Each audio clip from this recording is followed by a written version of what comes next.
एक गांव में 8 वर्ष का सूर्य नाम का एक बेहद दुर्लभ बालक था। उसका परिवार का व्यवसाय लकड़ी काटना और उन्हें बाजार में बेचना था। एक दिन सूरज यमुना नदी के किनारे पर लकड़ी काट रहा था।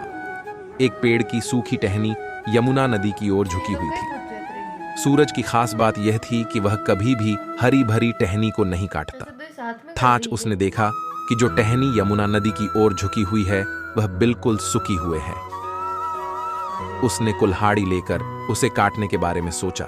जैसे ही उसने अंतिम परिहार टहनी पर किया, टहनी नदी में गिर गई और सूरज ने भी उसी टहनी को बचाने के लिए यमुना नदी में छलांग लगा दी। यमुना नदी का बहाव बहुत ज्यादा तेज था क्योंकि वह मौसम बारिश का मौसम था।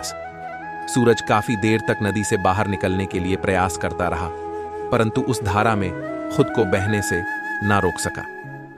काफी मेहनत करने के बाद भी वह सफल नहीं हो सका था और नदी के बहाव के साथ ही बहता गया। उसने मदद के लिए श्री कृष्ण को पुकारा। उससे पहले अपने लिए निजी हितों के लिए कभी भी श्री कृष्ण को याद नहीं किया था। श्री कृष्ण भी अपने भक्त की पुकार सुनते ही नदी के किनारे पर पहुंच गए। उन्होंने देखा कि सूरज बेहोश और अचेत अवस्था में है। उन्होंने सूरज को नदी से निकाला, नदी के किनारे पर लिटा दिया। सूरज की आंखें बंद थीं, परंतु उसको एहसास हो रहा था कि किसी ने उसे बीच नदी से बाहर निकाला है और उसकी देखरेख कर रहा है। जैसे सूरज की नींद उठा, उसने देखा उसके आसपास कोई भी नहीं है, परंतु वहां पर एक मोर पंख पड़ा था। इस मोर पंख को देखकर वह समझा गया कि उसके प्रभु श्री कृष्ण ने ही उसे बचाया था। मेरे कृष्ण कन्हैया की माया वो ही जाने, बहुत सुंदर कथा। बद्धे भाव से पड़े दाने दाने पर लिखा है खाने वाले का नाम। एक सेठ जी थे, भगवान कृष्ण जी के परम भक्त थे। निरंतर उनका जाप और सदैव उनको अपने दिल में बसाए रखते थे। वो रोज स्वादिष्ट पकवान बनाकर कृष्ण जी के मंदिर में जाते थे अपने कान्हा जी को भोग लगाने। घर से तो सेठ जी निकलते, पर रास्ते में ही उन्हें नींद आ जाती और उनके द्वारा बनाए हुए पकवान चोरी हो जाते। सेठ जी बहुत दुखी होते और कान्हा जी से शिकायत करते हुए कहते, राधे हैं मेरे कृष्ण, ऐसा क्यों होता है? मैं आपको भोग क्यों नहीं लगा पाता हूं? कान्हा जी सेठ जी को कहते, हे वत्स, दाने दाने पे लिखा है खाने वाले का नाम। वो मेरे नसीब में नहीं है, इसलिए मुझ तक नहीं पहुंचता। मेरे कृष्ण कन्हैया की माया वही जाने, बहुत सुंदर कथा। बद्धे भाव से पड़े दाने दाने पर लिखा है खाने वाले का नाम। एक सेठ जी थे, भगवान कृष्ण जी के परम भक्त थे। निरंतर उनका जाप और सदैव उनको अपने दिल में बसाए रखते थे। वो रोज स्वादिष्ट पकवान बनाकर कृष्ण जी के मंदिर में जाते थे अपने कान्हा जी को भोग लगाने। घर से तो सेठ जी निकलते, पर रास्ते में ही उन्हें नींद आ जाती और उनके द्वारा बनाए हुए पकवान चोरी हो जाते। सेठ जी बहुत दुखी होते और कान्हा जी से शिकायत करते हुए कहते, हे राधे हे मेरे कृष्ण, ऐसा क्यों होता है? मैं आपको भोग क्यों नहीं लगा पाता हूँ? कान्हा जी सेठ जी को कहते, हे वत्स, दाने दाने पे लिखा है खाने वाले का नाम। वो मेरे नसीब में नहीं है, इसलिए मुझ तक नहीं पहुंचता। कहा था ना, दाने दाने पर लिखा है खाने वाले का नाम। जिसका नाम था उसने खा लिया, तुम क्यों व्यर्थ चिंता करते हो? सेठ कहता है, प्रभु मैंने बड़े अहंकार से कहा था आज आपको भोग लगाऊंगा, पर मुझे उन बच्चों की करुणा देखी नहीं गई और मैं सब भूल गया। कान्हा फिर मुस्कुराते और कहते हैं, चलो आओ मेरे साथ। और सेठ को उन बच्चों के पास ले जाते हैं जहां सेठ ने उन्हें खाना खिलाया था और सेठ से कहते हैं, जरा देखो कुछ नजर आ रहा है। सेठ की आंखों से आंसुओं का सैलाब बहने लगता है। स्वयं बांके बिहारी लाल उन भूखे बच्चों के बीच में खाना के लिए लड़ते नजर आते हैं। कान्हा जी कहते हैं, वही वो पहला बच्चा है जिसकी तुमने भूख मिटाई। मैं हर जीव में हूं, अलग अलग भेष में, अलग अलग कलाकारी में। अगर तुम्हें लगे मैं ये काम इसके लिए कर रहा था, पर वो दूसरे के लिए हो जाए तो उसे मेरी ही इच्छा समझना, क्योंकि मैं तो हर कहीं हूं। बस दाने नसीब की जगह से खाता हूं, जिस जिस जगह नसीब का दाना हो वहां पहुंच जाता हूं। फिर इसको तुम क्या कोई भी नहीं रोक सकता, क्योंकि नसीब का दाना नसीब वाले तक कैसे भी पहुंच जाता है। चाहे तुम उसे देना चाहो या ना देना चाहो, अगर उसके नसीब का है तो उसे प्राप्त जरूर होगा। सेठ कान्हा के चरणों में गिर जाते हैं और कहते हैं, आपकी माया आप ही जाने। प्रभु मुस्कुराते हैं और कहते हैं, कल मेरा भोग मुझे ही देना, दूसरों को नहीं। प्रभु और भक्त हंसने लगते हैं। आप लोगों के भी साथ ऐसा कई बार हुआ होगा मित्रों, किसी और का खाना या कोई और चीज किसी और को मिल गई, पर आप कभी इस पर गुस्सा ना करें। ये सब प्रभु की माया है, उसकी हर इच्छा में उनका धन्यवाद करें। मुरली वाले की जय हो। जय जय श्री राधे। पर ये एक महिला की कहानी जो भगवान श्री कृष्ण पर अटूट भरोसा करती थी। उसके जीवन का कठिन समय भी उसके भरोसे को नहीं हिला सका। एक अत्यंत गरीब महिला थी जो भगवान श्री कृष्ण पर अटूट विश्वास करती थी। एक बार उसकी स्थिति बेहद दयनीय हो गई। घर में खाने पीने के लिए कुछ नहीं था। कई दिनों से परिवार भूखा था। परिवार की यह हालत उससे देखी नहीं जा रही थी।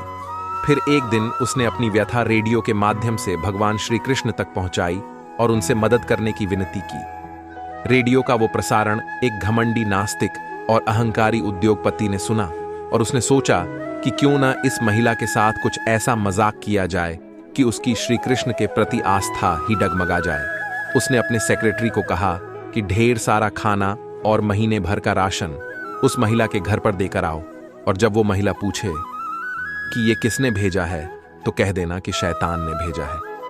जब सेक्रेटरी महिला के पास सामान पहुंचाने गई तो पहले उसके परिवार ने तृप्त होकर भोजन किया, फिर वो सारा राशन अलमारी में रखने लगी। उसने एक बार भी सेक्रेटरी से ये नहीं पूछा कि राशन किसने भेजा। ये देखकर सेक्रेटरी से रहा नहीं गया। तब उसने महिला से कहा कि क्या आपको इस बात की कोई उत्सुकता नहीं है कि ये राशन आपके पास किसने भेजा है। उस महिला ने जवाब दिया कि मैं आखिर इतना क्यों सोचूं, मुझे मेरे श्री कृष्ण पर पूरा भरोसा है। जब मेरा कृष्ण किसी को आदेश देता है तो बड्ढे से बड्ढे शैतानों को भी उसके आदेश का पालन करना पड़ डट जाता है। वो जो भी करेगा अच्छा ही करेगा। इस कहानी से हमें ये सीख लेनी चाहिए कि आप किसी भी हालात में क्यों ना हो, ईश्वर पर अपना अटूट भरोसा कायम रखें।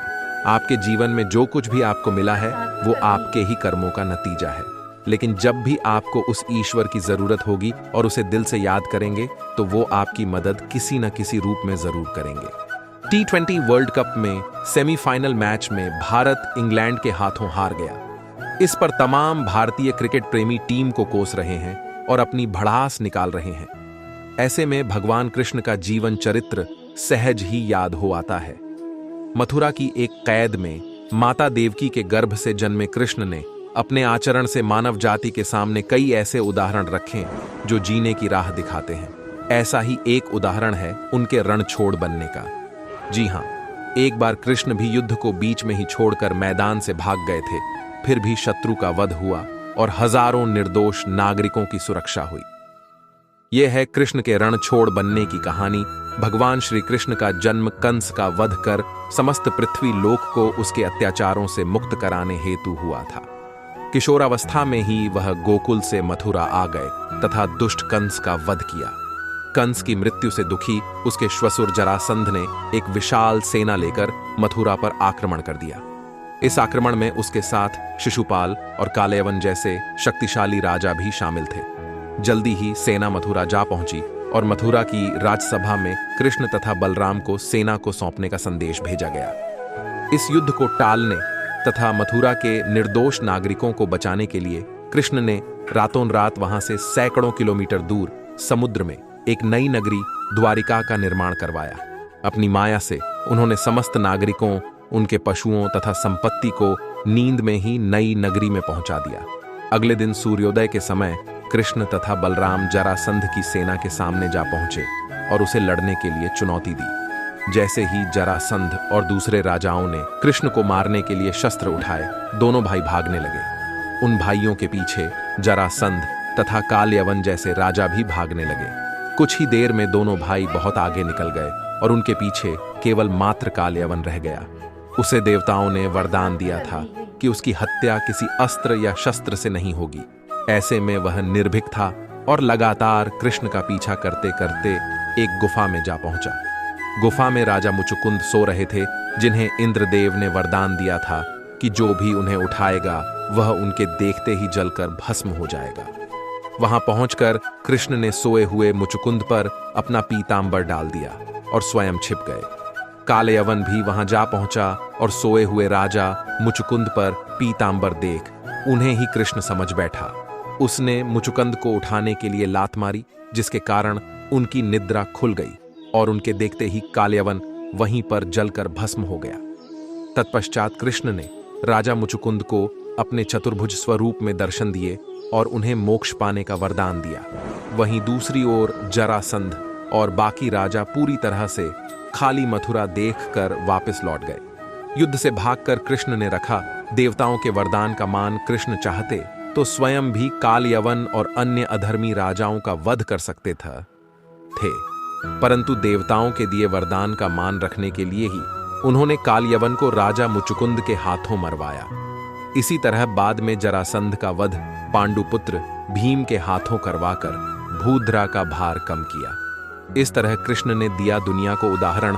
इस कहानी के बाद कृष्ण के नाम के साथ हमेशा के लिए रण जोड़ दिया।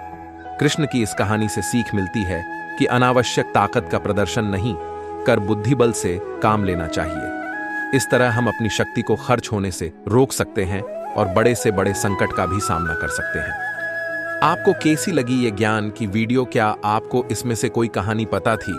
तो कमेंट में जरूर बताएं और ज्ञान की वीडियो देखने के लिए जुड़े रहे। हमारे साथ चैनल को सब्सक्राइब जरूर करें और नोटिफिकेशन जरूर ऑन रखें। जय श्री कृष्ण। राधे राधे।